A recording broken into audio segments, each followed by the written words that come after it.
So what's the outcome of eating less food? You know, sometimes we may have trouble accessing this food. We may have it, we may not have it. So what if I eat less? What do you advise? Could you tell them? Yeah. So everyone at some point is going to have a day where they don't eat as much. Or maybe during the week, you just don't eat as much as usual. And on a short basis, your body can recover. It's okay. We all go through periods, maybe we're sick and we don't eat as much food. On the short term, we can recover and we're going to be okay. But long term, if you go a very long time without getting enough nutrients, there can be a lot of health problems that can come from that, especially in children and pregnant mothers and in everyone in general. Malnutrition is a huge problem in the United States, all across the world. So there are multiple types of malnutrition, and malnutrition is chronically not getting enough nutrients. This could be mild, moderate, or severe. It depends on how long you go, how little food you're consuming. But in children, at least, there are two big varieties of undernutrition, and that can be from protein deficiency alone. So you're eating enough calories, but you're not getting enough protein. That's typically in older kids. And that comes when your diet is very high in fufu or ugali, those type of products, and very low in beans, lentils, nuts, and seeds, and those animal products. So when you're not eating enough protein, but you're getting a lot of carbs, you're getting enough energy, but you're not getting enough of those micronutrients and that protein.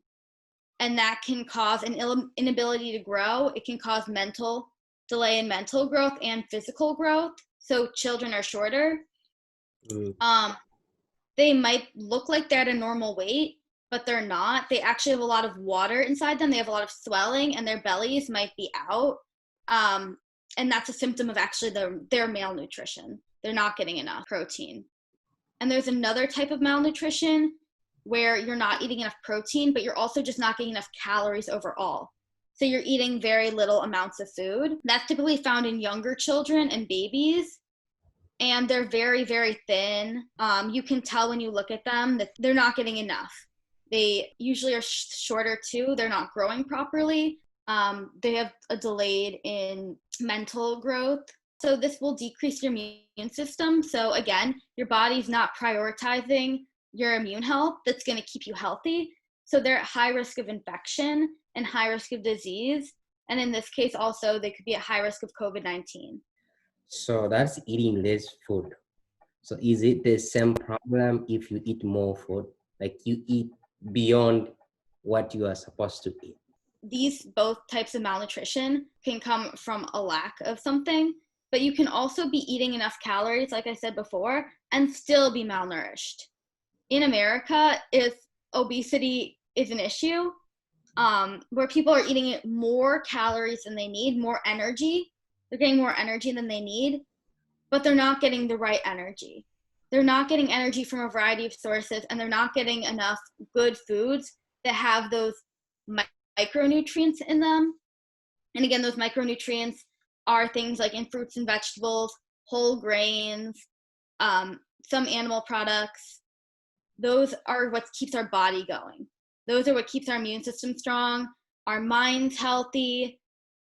And you could be eating enough food, but if you don't have those, you can have really bad symptoms and side reactions to that. So that's another type of malnutrition as well. And again, that can harm you in so many ways, physically, mentally. Your bones are weaker. You might not be able to sleep. You could, depending on the deficiency, you can get sores on your mouth. You can lose some sight, some vision. Your hair can get really brittle and fall out. There are a lot of symptoms that you want to look for, which is why if you can see a doctor, if you can find a doctor to see on a regular basis and make sure that you're doing well, and also eating a variety of colors, eating a good amount of those fruits and vegetables and those nuts and seeds and whole grains is really important. And that can a lot of the health issues can typically come from eating too much processed food, so too much sugar and a lot of fast food and processed meats. So you want to make sure you're limiting red meat and processed meats. So like bacon, sausages, hot dogs, you want to keep those to a minimum. And refined white bread, you also want to keep to a minimum if you can, if you have that ability. First of all, the big thing is getting enough food. Then if you can get enough food overall, you can start being a little more picky on what foods are the healthiest. Yeah, like drinking a lot of soda, you know,